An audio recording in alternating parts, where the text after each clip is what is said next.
Itu proses ketika Pentatuk dicatat sampai kemudian dia tercatat sebagai satu kumpulan 66 kitab, itu seperti apa ya?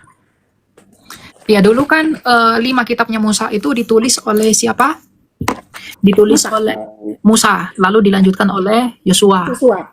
Nah, kemudian setelah itu di masa generasinya para nabi menulis kitabnya masing-masing, ditulis, lalu diamalkan oleh para Lewi, ya dalam tradisinya mereka, Tauratnya mereka. Kemudian pada akhirnya disalin kembali oleh Ezra, ya. Kemudian ketika di Pentateuch itu kan cuma 5 kitab Musa ya.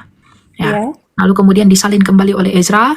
Kan kalau kamu bertanya 66 kitab, maka itu bukan hanya Pentateuch, tapi juga Pentateuch, Nefim dan Ketuvim. Jadi merujuk kepada kita para nabi dan juga kidungan. Makanya disebut dengan Tanah. Karena Tanah itu adalah singkatan dari Torah, Nefim dan Ketuvim.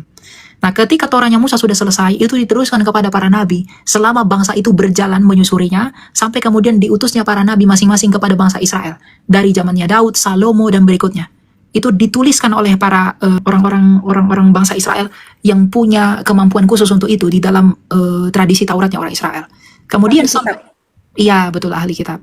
Nah, kemudian sampai pada akhirnya ketika mereka melakukan pembuangan adanya pembuangan di Babel, mereka ini tercerai berai, tapi kemudian ketika mereka kembali, kemudian mereka menggunakan catatan yang dituliskan oleh Ezra.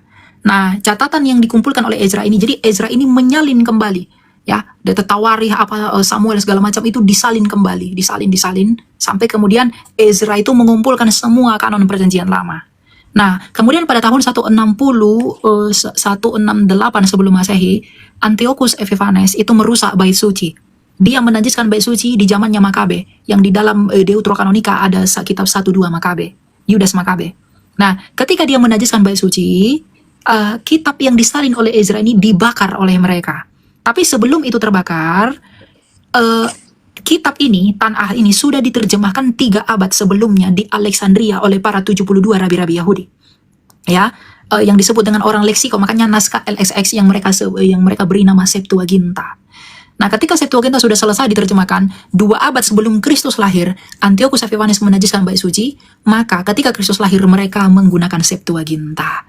Dan Septuaginta inilah yang kita pakai sebagai orang Kristen sampai hari ini dalam kanon perjanjian lama.